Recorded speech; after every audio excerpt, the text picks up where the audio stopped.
Karim, thank you so much for coming on to Startup Steroid today. I'm really interested in your story, and you have a really interesting background, and now are working on even a more interesting company. So for all the listeners out there, we are going to get into some adult content and talk about some sensitive areas, so be forewarned. But before we get into all of those things, tell us a little bit about yourself. Introduce yourself. Thanks, Deval. It's my pleasure to be here. So I've been building consumer social applications for most of my career. Some highlights of my career: I was early at Fandango and helped build their Android app. I was early at Tinder, built the Android experience for Tinder and scaled it globally. I became director of engineering at Tinder. And then I became CTO at Coffee Meets Bagel, which is another dating app.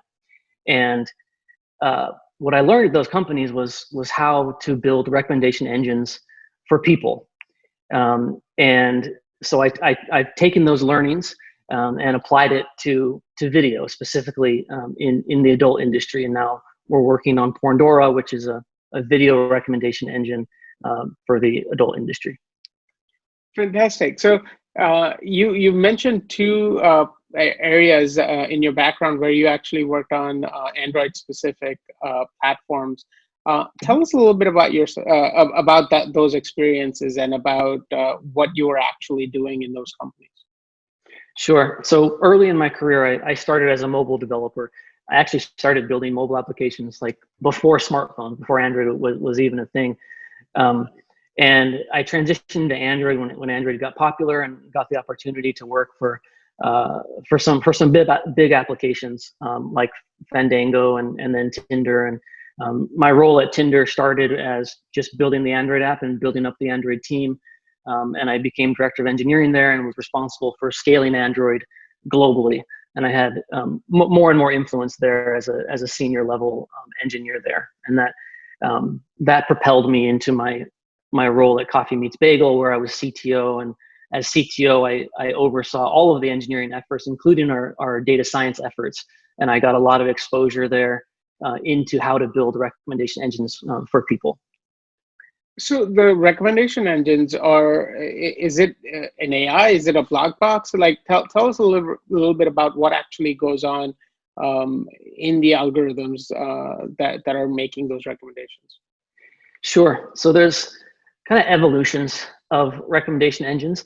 You can think about the very first evolution as kind of like a rules-based, heuristics-based algorithm, which doesn't include any actual data science machine learning, but based upon, let's say, your initial preferences, you can tell us what you like, and then based upon those preferences, we can make queries to our database and filter out the things that you like and don't like to make pretty good recommendations.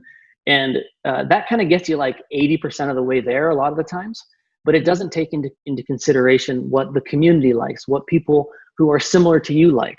In order to do that, you need a bunch more data, and that's where the real data science, machine learning, and artificial intelligence comes in. So the next kind of evolution of a recommendation engine is usually done with collaborative filtering.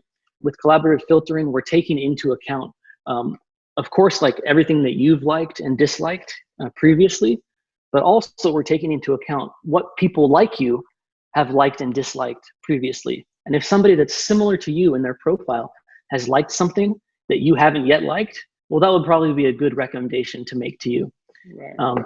And then the next evolution of that is deep learning and just using like all the data we have to build a deep learning system to make intelligent recommendations. And each stage of that evolution requires more and more data, and you become more and more sophisticated as you get more and more data and can do these more sophisticated algorithms. Fantastic. So that's exactly the description I wanted. We're sort of applying that to the adult industry now, right? So tell me about exactly. Pandora, and what was that initial aha moment for you that sort of where you realized what the problem was and how you can develop a solution?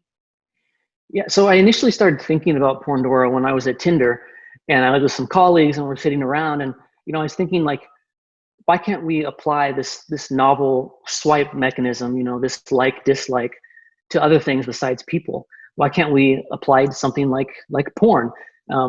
And wouldn't it be funny if it was called Pandora? And everybody thought, yeah, that'd be funny, and we went back to building Tinder. But I put a watch in the domain, and in 2018, I acquired the domain. And I didn't have time to build it until 2020, and that's when I really, when COVID hit, I had more time, and I made it my mission to build Pandora. And what I learned as I started digging into the industry is that there's this huge segment of people who aren't getting their needs met by the incumbents in this industry. For example, the biggest underserved market is straight women. Straight women make up 32% of people who watch porn, yet only 3% of adult content out there is made for women, meaning like the majority of content made out there is from the man's perspective, from the man's point of view. A lot of times it doesn't even show the man's face. And this type of content is not only unappealing to most straight women, but it's actually like disgusting, and it turns them off, and they don't want to go to these adult sites anymore. And that's just one example of an underserved market. There's also the entire LGBTQ community, and there's also like niche and kink people with just kind of tastes that are different. These people are spending a ton of time looking for the content that they want, and as a result, they're watching a lot of bad porn. And so it was from that perspective that I came up with our mission at Pandora, which is to build bespoke erotica for everyone. And we're building a site that works for everyone, regardless of your gender or your sexual orientation or what kind of weird things you're into, as long as they're legal.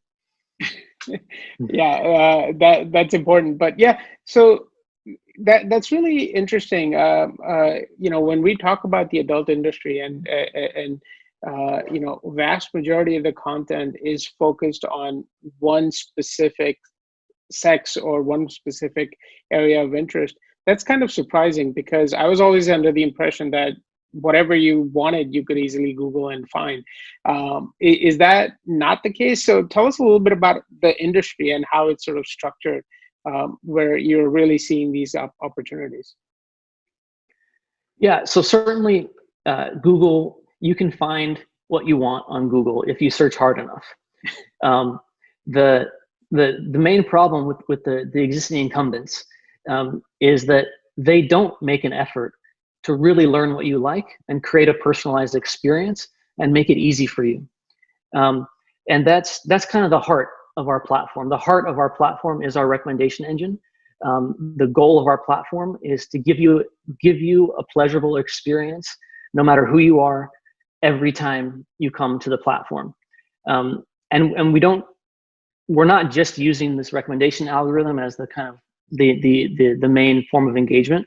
We're also building in a lot of other engagement models into it, like virality, like a referral mechanism, like gamification, like an in-app economy, things that are proven in the tech world to improve engagement and keep and retain users, but haven't really been experimented and used in the traditional adult industry. So we're coming at it from those angles to build a porn company like a tech company, and not like a media company like most companies out there have been doing.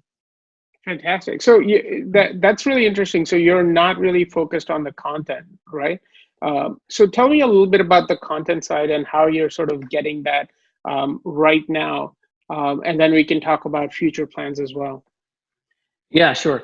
So content is king. Like let's just lay that out there. The content is important. And for content, initially for our launch, we're making sure that we have our bases covered.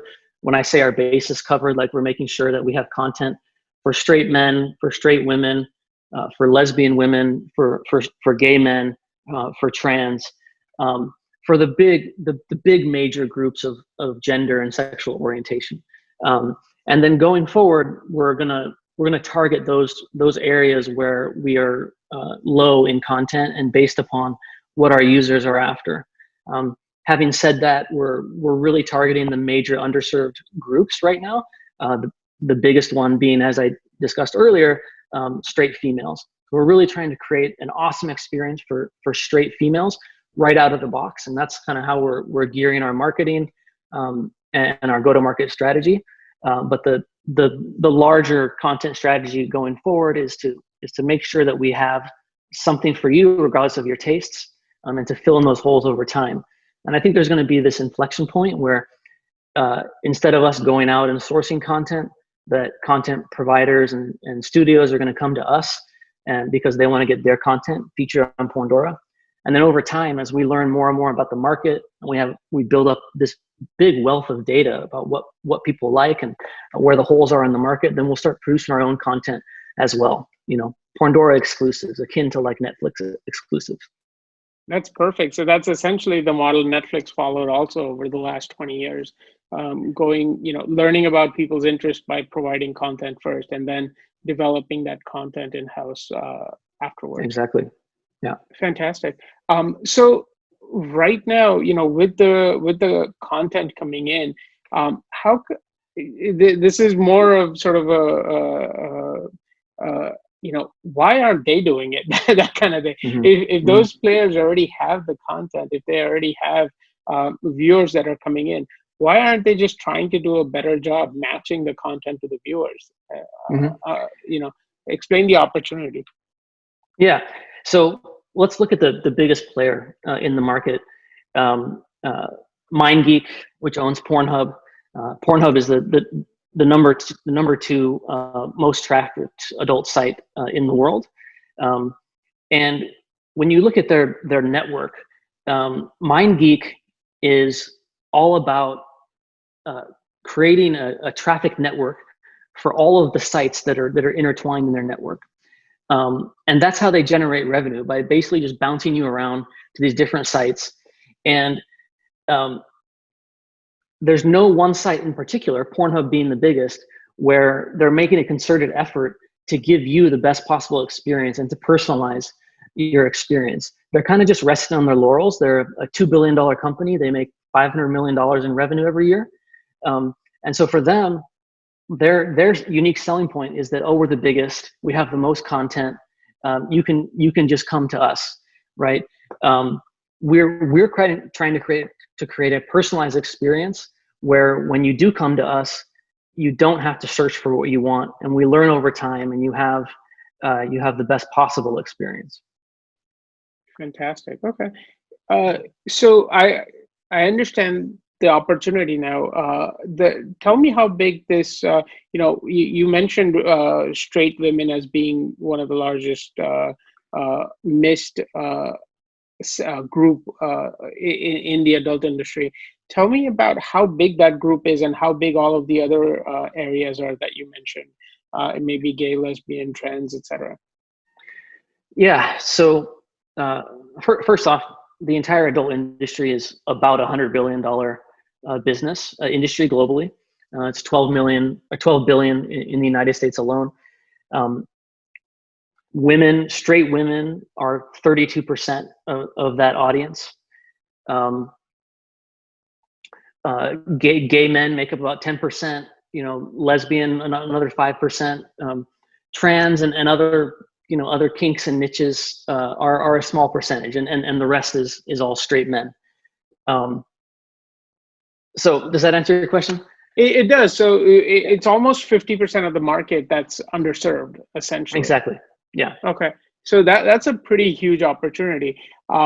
Let's talk more about that go-to-market strategy. I understand you're still developing your alpha right now. What's the strategy? Tell us about waitlist. What else you have happening? So this way you keep that audience engaged and you start to sort of acquire those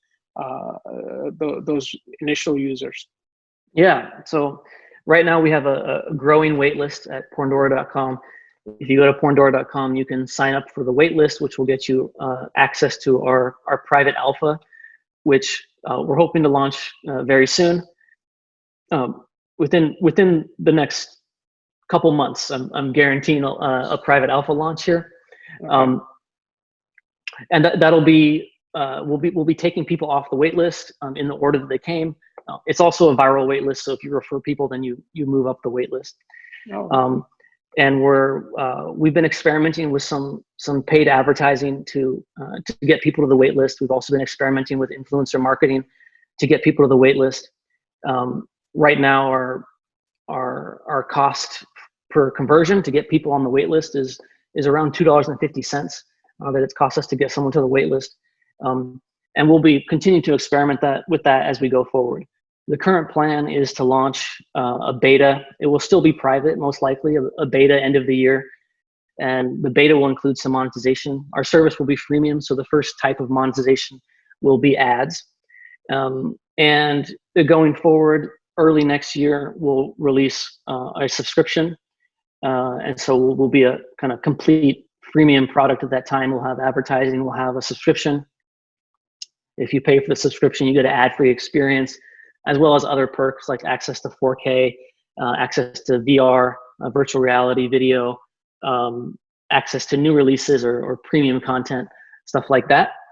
And we'll continue growing from there. Fantastic. So what you went through a pretty long list. What's the goal for the next 12 months or 12 to 18 months with the capital you're raising now? How do you plan to deploy that?